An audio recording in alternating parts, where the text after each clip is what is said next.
নিবন্ধন স্থগিত হলেও আওয়ামী লীগের প্রতীক নৌকা নির্বাচন কমিশনের প্রতীক তালিকায় আপাতত থাকছে বলে জানিয়েছেন নির্বাচন কমিশনার আব্দুর রহমানেল মাসুদ। রাজধানীতে সাংবাদিকদের প্রশ্নের জবাবে তিনি বলেন, প্রত্যেকটি নিবন্ধিত রাজনৈতিক দলের জন্য একটি করে প্রতীক বরাদ্দ থাকে এবং সেগুলো নির্বাচন কমিশনের সংরক্ষিত। কোনো দলের বিষয়ে চূড়ান্ত সিদ্ধান্ত না হওয়া পর্যন্ত সেই প্রতীক তালিকা থেকে বাদ দেওয়ার সুযোগ নেই। তাই আওয়ামী লীগের নৌকা প্রতীক আপাতত থাকছে। জাতীয় নাগরিক পার্টির শাপলা প্রতীক চাওয়ার বিষয়ে প্রশ্ন করা হলে আব্দুর রহমানেল মাসুদ বলেন, যে কোনো দল যে কোনো প্রতীক চাইতে পারে, কিন্তু যেহেতু শাপলা প্রতীক ইসির তফসিলে নেই তাই এখনই সেটি অন্তর্ভুক্ত হচ্ছে না। এনসিপি নিবন্ধন পেলে কমিশন বিষয়টি পর্যালোচনা করবে। এর আগে সকাল 11টার দিকে সিইসি এএমএম নাসির উদ্দিনের সঙ্গে বৈঠকে বসে এনসিপির 5 সদস্যের প্রতিনিধি দল।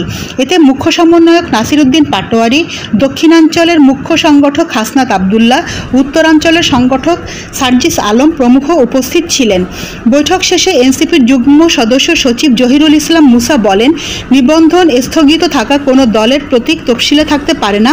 আমরা আইনগত ব্যাখ্যা দিয়ে বলেছি নৌকা প্রতীকটি বাদ দেওয়া উচিত। সিইসি জানিয়েছেন তারা বিষয়টি পর্যালোচনা করে দেখবেন। এদিকে এনসিপি দাবি করছে তারা নির্বাচনের জন্য শাপলা প্রতীক বরাদ্দ চায়।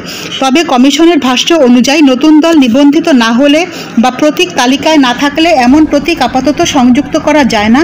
প্রতীক সংশোধনের জন্য নির্বাচন কমিশন এরই মধ্যে আইন মন্ত্রণালয়ে একটি প্রস্তাব পাঠিয়েছে। তবে কমিশনের পক্ষ থেকে জানানো হয়েছে দলীয় নিবন্ধন এবং প্রতীকের বিষয়ে এখনই চূড়ান্ত পরিবর্তন হচ্ছে না, পরিস্থিতি পর্যবেক্ষণ করে পরবর্তী সিদ্ধান্ত নেওয়া হবে। নয়নতারা নিউজ, ঢাকা।